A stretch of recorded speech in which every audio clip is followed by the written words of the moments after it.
Hi everyone, welcome back to our channel. It is a Tribe Called Dhillon podcast. I'm Angie Dhillon. And I'm Rose Dhillon. And I'm Alvin Dhillon. Today is a super cool episode. We're going to tell you a little bit about it. It involves the ego, the rise, and the fall of it. But before you hear our perspective, we're going to go straight into our win of the week. Rose, over to you. All right, here is my win of the week. So our viewers, I'm not sure if a lot of you are familiar, but there is this tool called ChatGPT. It's kind of like your Google on steroids. Sam Altman is the CEO of OpenAI, and he's kind of the founder behind this idea of ChatGPT. And I've been following ChatGPT for a year now, and I'm just seeing it's like a kid growing up into an adult. So I've been watching it evolve and grow. And this is the latest version that we are on right now, ChatGPT, and it's ChatGPT 4.0. And I just want to share with our viewers just a little something interesting about this tool if you haven't checked it out. So everyone ready for this? Ready? You have to put it if you're... Yep. Yeah. All right. Hi, ChatGPT. How are you? I'm doing great. Thanks for asking. How about you? I'm doing great. You are making your debut on our podcast today. That's awesome. I'm excited to be part of your podcast. What's the topic for today? Well, before I give you the topic, have you heard of a Tribe Called Dhillon podcast? Yes, I have. It features Angie Dhillon, Rose Dhillon, and Alvin Dhillon. What about them? Can you tell me a little bit about their podcast? Sure. A Tribe Called Dhillon podcast is a show hosted by Angie, Rose, and Alvin Dhillon. They discuss a variety of topics, often focusing on inspiring and thought-provoking content. Their episodes cover personal stories, cultural insights, and sometimes delve... Oh, what happened? Oh, so this is the beauty of it being just recently In rolled infancy. out. It's so, but you get the idea of it. So, I have poor connection. But yeah, so even ChatGPT knows, guys, about our podcast. There we go. That's pretty There's cool. something strange about hearing your name back. I know. I was like, how does he know my name? Angie Rose. Like, I'm going to Yeah, turn this thing into a personal assistant. very that's cool. my plan for it. Yes, yes. That's very cool, Rose. Thank you. you. And thank you, ChatGPT, for Yeah. knowing that we exist. So That's thank so you. cool. Rose, Al, over to you. Mine's kind of interesting. I've noticed in the last couple of weeks, I've been unusually complaining a lot, just about everything. And then I found myself, it's been a couple of weeks, and I think Rose reminded me, she's like, man, you've been complaining a lot. And then usually that's not me. I'm the person saying it. I'm like, whoa, I thought I've been noticing this too lately. And I said, I got to dig a little deeper here. I was like, there's something that's been driving me up the wall, frustrating. I think I've been with the level of traffic and things like that. But I said, I don't like thinking like this. I've been in like a slight irritated state. So I said, okay, let's do some self-evaluation and start remembering. So there's literally starting yesterday and the day before, I just started sitting there and I was about to say something. I was like, nope, that sounds like complaining. And it's just going to make my mood go worse. I have to do this for myself. I'm in a state right now where I'm kind of like annoyed. And I just did some deep breathing and I just started doing some self-reflection. And I was like, okay, I'm going to actively now flush this out of my system. So I go back to being regular Al, not complaining Al. That's great, Al. Yep. That's a good one. That's a good one. I'm I sure got annoyed at myself complaining. That's what I was like, what the hell is going on here? Yeah. That's a good one. That's the beauty of self-awareness. Yeah. Yeah. Mm-hmm. Yeah, and coming to self-discovery and self-realization. And that's, we're in that business. For me, I started to notice that my mood was getting a little affected. And I'm not really sure why. I don't know if it's the weather or what it was, but I have discovered, I do meditations, but let me tell you folks, I have discovered these two new meditations by Dr. Joe Dispenza. There's one that's a sleep hypnosis one, and there's one that's a manifestation during the daytime. And man, there's something about Dr. Joe Dispenza's meditations. They really start, like something starts happening in your brain. Something's changing. And what I've discovered here is usually I would put ear pods in and then fall asleep with them, and then they start to itch my ear. Then I would sometimes listen to it on my phone through a speaker, and I find that those methods were not working. Here's what works. Here's a hack. Just get a Bluetooth. What is it? Bluetooth headphone. Is that how you say, like headset? Headphones. Yeah, I don't even know the terms. Clearly, I'm the dinosaur, as you know. These two are the techies. So anyhow, put the headphones on. There's something about the headphones right against your ear. And then when you hear those sound waves that penetrate through the meditation, I'm telling you, it's just doing something. Like there's something going on. I can't explain it. I've done it for about a week now. So that's my win. Yeah. Awesome. And I love Joe Dispenza. He's amazing. Yeah. Because he gives you the scientific the stats and the information. So it's so much more believable. Totally. Yeah. And the other thing is when you watch some of Dr. Joe Dispenza's videos, you can see when he's doing these meditations, how people's brain waves change and what's happening inside. So I was like, I want to meet Dr. Joe Dispenza one day. So when I'm doing these like meditations, I want to know what is happening inside my brain. Like what is shifting. I want a brain scan too. Yeah. Me too. Yeah. I want to do that. Okay. Well, today we are going to be talking about the ego. We wanted to talk a little bit about this topic before. Maybe we weren't confident enough year one, and now it's year two. And I think we all have had our bout with the ego. Some of us still do. We know it exists in all of us. So let's just talk about what we know about the ego. And it's also, I feel really timely right now. We know that there are a lot of celebrities right now making headlines. They're in the news. We're not in the business of commenting or giving our opinion because really, frankly, it's none of our business. But I think it just goes to show that sometimes, the ego gets us into trouble when you're flying high and then you fall. So let's just talk about what we know about the ego. Well said. Either one of you can go. Maybe I'll go to you, Al. Can you take us back to a moment when you felt like you're on top of the world and everything was going your way, but then you kind of quickly crashed? Well, there's a lot of those times, but recently or like anytime, anything that you think like, man, that was my ego. My ego kicked my ass in. Got the best of me. Yeah, I have to think about this one. Okay, we'll go to Rose. Okay, yeah. I think for me, I will definitely say was getting married. I got married later in life, but I also married someone who was very, very attractive. And that was some part of my ego that I felt was very important to me, is because I think growing up, a lot of people would kind of compare me to my sister a lot, remind me that I wasn't very attractive. And that would kind of, I guess, mess with my inner psyche. So when I found my ex-husband and got married, I remember being like, that's right. I'm on top of the world as I married this great God, like it was very, very ego driven. And it was very much me feeling like I'm untouchable. And I used to put stories on my Instagram when we'd be out places, always posing together, always asking him to dress up like I'd want him to dress up and do things. That was the time that I wasn't aware of how powerful that ego was then until the demise. But when I was in it, I thought I had all the answers. I thought I was flying high. Yeah. That's really honest of you, Rose. Yeah. Yeah. Yeah. Al, did anything come to mind? Yeah. Now one came to my mind. I would say for the longest time, obviously it's ignorance and like our ego. We think we know it all and no one can tell us any different because whatever I'm doing is working for me. I used to think when I hear about, they're an alcoholic or they drink too much booze or they do this, I just assume that they're weak people. That was like my narrative in my own head. I just did not care to learn or do anything else. And that's how I thought it was, that a weak person can't handle the booze or they're not able to put it down and say no, until I experienced some losses and had some real life, like traumatic things happen.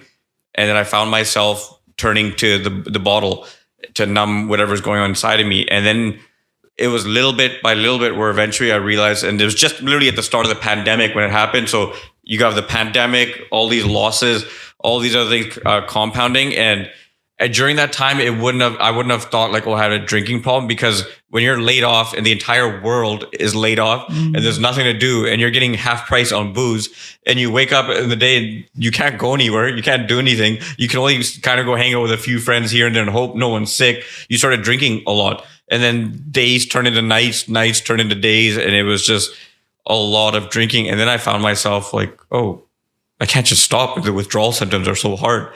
So I just kept going. And then finally, when I realized, holy shit, I cannot stop drinking. I was like, I'm not going to be able to do this on my own. And then that's when the universe and my ego said, hey, man, yeah, you thought that people were weak people that can't stop drinking. So I started the narrative that I'm weak in my own head. and it kind of put you into a deeper hole. And I got to that point where I said, okay, this is beyond me now. Ego, checkmate. I was like, I need some help. I need to get some help with this. So I went and got some help, and it was definitely ego's like boom right there, and said, all right, man, you're gonna have to check yourself now moving forward. You're not gonna live like this because you don't know shit about shit. You're still learning. We don't even know where we came from. I know. Yeah. Right. Well, I know you came from mom.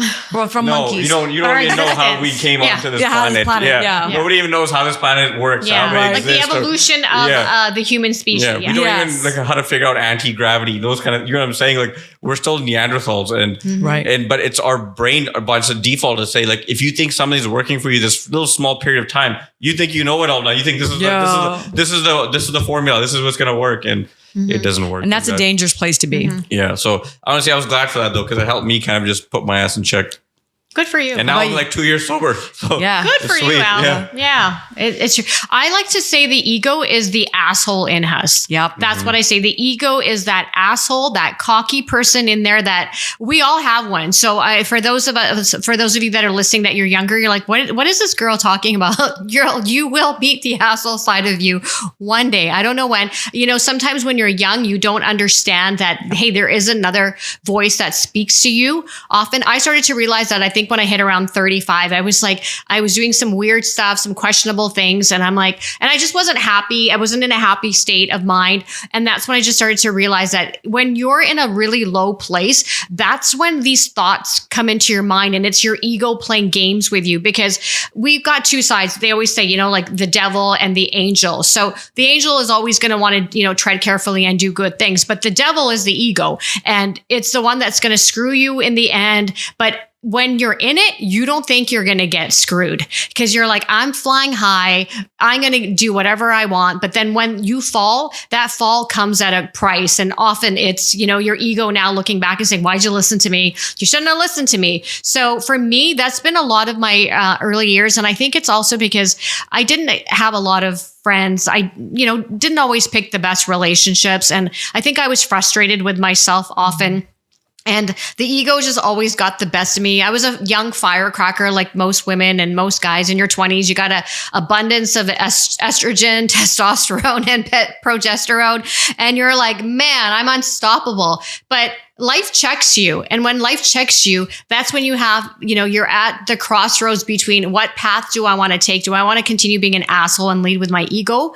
Or do I want to have a level of awakening? And do I want to now really evaluate my life and say, what do I really want to do? And do I want to lead a purpose-driven life? So for me, I can 100% relate to the ego. And being the eldest, I've done a lot of things in my younger years, not to say that the accomplishments and the things that I accomplished were me showing off, but there was some level of, I think, ego in there. And it wasn't for me. I think it was other people building me up.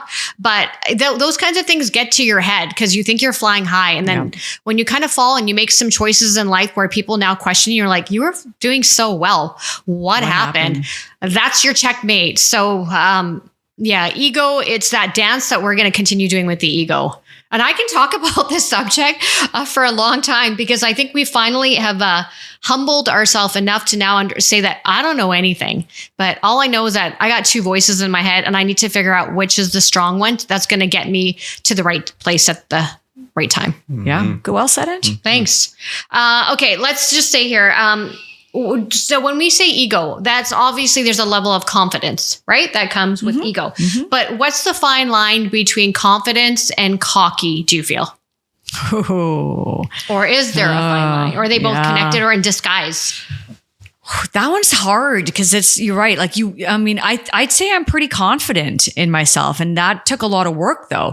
The ego, it gives you the confidence without the work. That I got to this place today that I could say these things is because I've been doing the work. I've been reflecting, journaling, psychedelics, you name it. I've been doing the work to get to a place where I can say this, knowing that I'm putting this out into the ethos, and someone's going to come back a year from now, 2 years from now, break what I said, take it apart, chew me up, spit me out. And I'm going to be okay with that because it's coming from a good place. It's like my intention is to share as much as I can. And that's a part of that ties in with confidence. So cockiness would, I think, be like total ego driven, where like I have all the answers. I think I know it all. I don't have the answers. I'm learning out loud. We've all said that collectively, that the purpose of this podcast is to learn out loud. So I think that knowing yourself and knowing that voice, like Ange said, and then watching that voice, because when you watch it, you can see how quickly it'll start going to a path where I like to say the shadow is kicking in a little quicker. So you really got to just pay attention to that little inner voice and watch it and observe it, monitor. Right? Monitor. Yeah, monitor. What do you think about cockiness, ego, and all of that versus confidence? Yeah, confidence. Yeah, I feel like there's like a fine line, because it sometimes starts with confidence, and then you feel like this confidence is building and you feel like you're untouchable. And then the cockiness side, the ego starts kicking in, and now you feel like you know it all, but it always ends up coming back to bite you in the ass. Because it's just like the laws of the universe. Like it ends up leveling or balancing itself out at some point. So I've learned to literally kind of like just think a little bit first before you're about to say something, because you may be thinking one thing and you're like, this is probably not the right answer out there. And sometimes you'll say stuff until you've heard it back to you. Then you're like, oh yeah, that sounds pretty cocky, or that didn't sound, that was definitely ego driven. And sometimes it catches you on those days where you're just having a bad day. You want to just say like, fuck the world type of thing. Yeah. And then it kicks in and says, oh, I know what's best. And you look at yourself and you're saying, okay, if you think you know all this stuff, how come you're not practicing it? So I've learned to say, you know what, until I'm practicing it, I'm in no position to be really telling anybody anything. I'm just telling you what I've experienced in my life and what I'm going through, and see if that helps. And if you can help me, if we can exchange some information and try to help each other. Yep. Yeah. How do we check the ego? Is there a way, do you think, that we can check the ego from time to time? Like pulse check, like, yeah, no, you're not coming in today. But because I do think a little bit of healthy ego is good, right? Yeah, because healthy ego pushes you, motivates you, keeps you going. It challenges status quo. But it's just, you have to check it from time to time. Be like, listen, we're not going to be cocky. We still need to remain humble. So can you actually check your ego, do you feel? I don't know. Sometimes in the morning, I feel like when I'm like, it's like middle of winter where it's been dark and gloomy and you're like, oh, today's the day that I don't want to go to work. But in the morning, I feel like that's maybe where my ego kicks in. It would say, hey, do you want to be a little bitch and stay home today? Or do you want to be a man and go to work? And then you're like, okay, let's be a man today. Get up and go. And in that moment, I needed that to get my ass up out of the bed and not hit that snooze button again. But after that day continues, I don't want to now go up to work and act like I'm king ding-a-ling and I know everything. I have to get me out of where I need to be and then check it. Like, all right, man, let's put you back in the drawer now for a little while. You got me where I need to go, but I can't bring you out to keep playing, because then you start taking over and I don't know where I'm going, and I start acting like I've conquered everything. So it's so tricky though. It's always there, like waiting for you, like to say, hey man, like it opens up a door. Hey, I'm still here. Oh, do you need me? No. You want me to pretend like you got what you got, or you want me to lie to you? No? Okay, close the door. It's always at the back, right? Yeah, it's always there. Yeah. Rose, I want to ask you, what age or how old were you when you discovered, like, hey, there's something called ego, or the term ego? So I'm glad you asked that, because for me, again, I'm sure it came in my 30s. Like I remember people saying things like, oh, you think you're flying high. You're thinking, you're like, oh, what are you talking about? Like when people would say those things, I never really understood what they meant. I was like, no, but I wasn't very self-aware. And for me, I will be honest, is ayahuasca rips your ego into pieces. You can't even access your ego like that. It's the existence is completely gone. And that was the very, very first time for me that I was like, wait, this is like man-made. The ego is something that we just keep creating by like looking at what that guy has and then saying, oh, I want that. And like, it's all created. And so for me, I want to be really honest to say, I don't know if it came in my 30s, and I don't know if it came and I just was too maybe flying high and didn't want to look at it. But doing a psychedelic where you're in a place for 2 days and you're under the influence of that medicine, my ego was gone. It was completely abolished. Like she shows you her smashing your ego. And then all you can access is love, kindness. Even if you want to be angry at the people who hurt you, all you can do is have compassion towards them. Like you can't even access anger. If you try to tap into anger, it doesn't even exist. And that's why you get more frustrated, because you're like, whoa. But I know that I don't like this person. And she's like, no, but I want you to look at this person and have compassion. You're like, wait. So that was the first time for me when I was like, holy Hannah, when they say your ego is just completely brought down to the ground and you can only access kindness, love, compassion, compassion and these just positive emotions towards all people, all humans, that for me was the start, the catalyst of getting me to come back and look at the world with a different set of lens. And I can say I've never been the same since I did that experience, and I've become a better person and better at managing my ego, for sure. Elle, question for you. Do you think we're born with an ego, like as babies, or do you think the ego comes through our experiences with people, interactions, and society forming? I think it's the latter. I think it's developed. It's based on who your parenting is, what you've seen growing up, how you saw people communicate.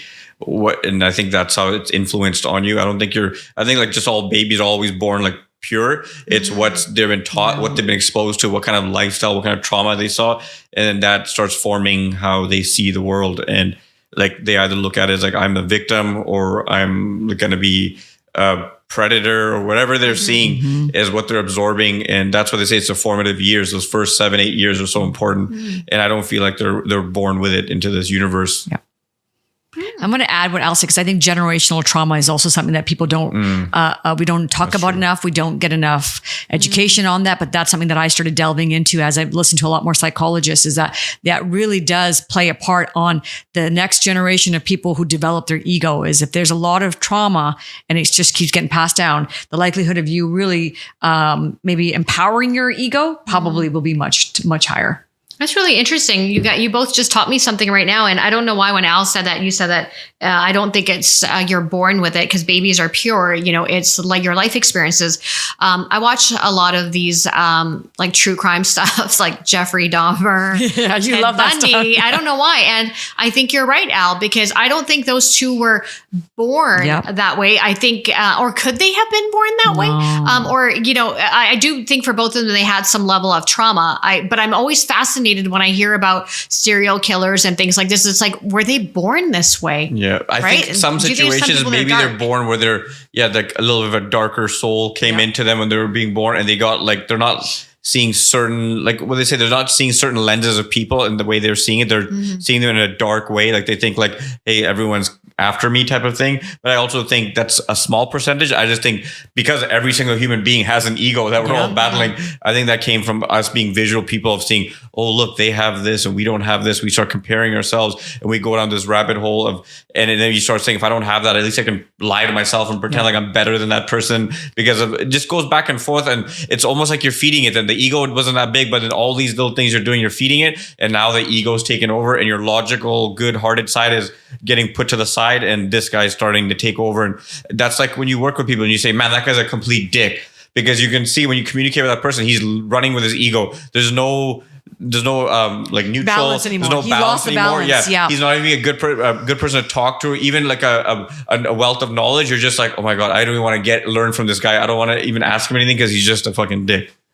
Yeah. And Angie, I want to add, because I think you said earlier something about like celebrities. And I think that's the one thing we're learning now, is that a lot of these celebrities had probably maybe bigger egos than the average. And then they fed the ego, and that thing just kept growing and growing. And it got to a place where now it's just consuming them, and that they can't see the light anymore. And from their perspective, I get it. Because think about, you're a celebrity.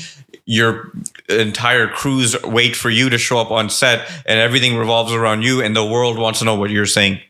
So we're helping feed this ego. Right. It's up to you as a person now to say, I got to control this. And that's hard as a human. When now they say, wow, you're so amazing. We want you here. We want you there. We want you everywhere. Now you're starting to feel like a king or a queen, because now they're saying, oh, whatever I'm saying is like God's word, because people are waiting for me to speak. So that doesn't help the situation. Yep. I think the other thing with celebrities in general, and we know that there's a lot of celebrities right now as we're taping that are under the hot water. They are being scrutinized. I think the problem with celebrities is they have a lot of yes people around them.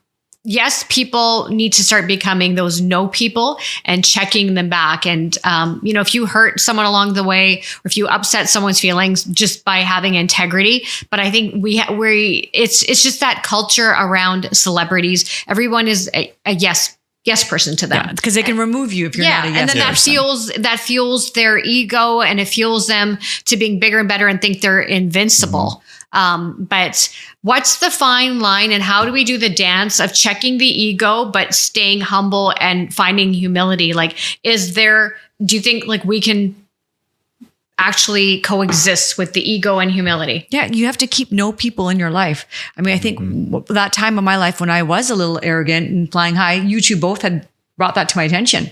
Like, just so you're not, I'm not sure if you're not self-aware, Rose, but you're coming across like you're arrogant. I remember you both sitting me down and having that conversation with me. And I was like, oh, and I'm so grateful because I really wasn't aware. Like, I wasn't intentionally waking up every morning and be like, look at me. Like, I'm like, it wasn't like that. But it was obviously that inside my mind, I was creating this subconsciously and it kept feeding it. But I wasn't around anyone to tell me otherwise. It just kept growing until you guys kind of paid attention. I think we were at an event and you guys noticed me and then brought it to my attention. And that's when I was like, oh, wow. Like, I may think I have these good intentions, but my subconscious may not have always good intentions because my subconscious is hurt. I have a lot of trauma from my childhood. I have a lot of hurt, people saying things to me or making me feel a certain way that I haven't fully worked through. I'm trying to work through it, but it's a laundry lesson. It's not easy. And so, sometimes the ego wants to protect the vulnerable side, and the ego wants to protect that scared little girl. So it comes out and says, I got you. And then you need people. It's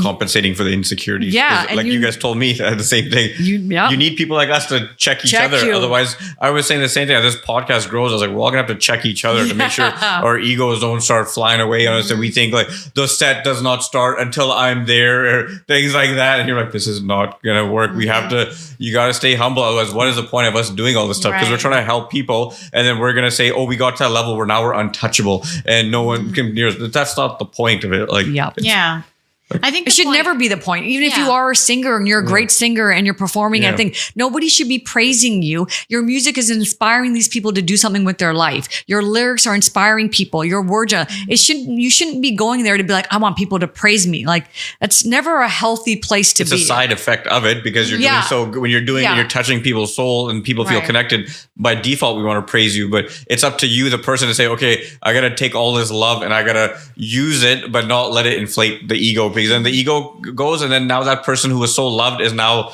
no longer the person that they love. There's a word that I want to say that wasn't praise, but it's when you go past praise, when they start to what's the word like when they like, especially in India, it's very common. Entitled? No, when they're like on their knees begging, like what's they're God? worshiping. Thank you. Sorry, that's what it is. When people start to worship you, that's scary. That's a scary place to be. And I think that's like what happened to Michael Jackson, right? People were worshiping him, and then you saw how the demise of that. I think the reason we're talking about all these sorts of things is, we have to stay baseline. Everybody, we're all about equality.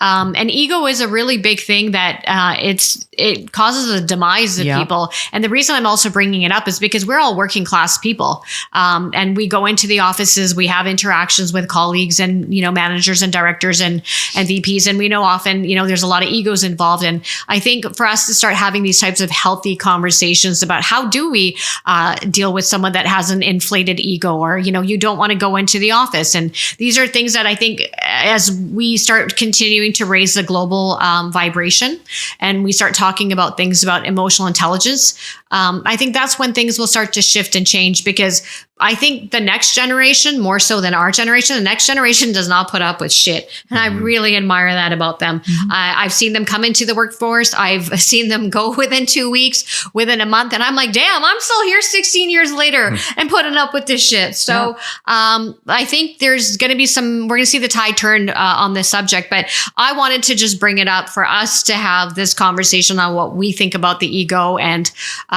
can we manage the ego? So in a nutshell, that's some food for thought for our listeners. It's an everyday thing, managing the ego. It doesn't just go by it's way never by itself. Gonna go. It creeps up at you at all the worst times.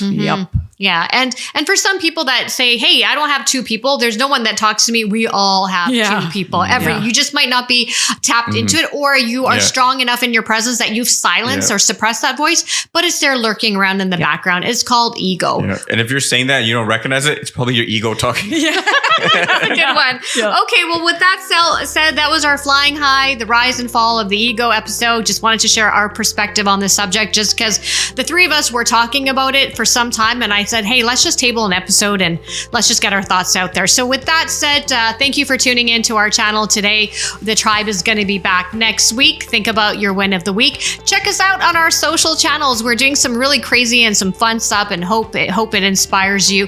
Don't forget, don't ever lose that inner child in you, because that is what we are all about. Don't forget to hit that subscribe button. Check us out on all of our social channels. We'll be back next week. Please take care of yourself. Bye for now. Bye-bye. See ya.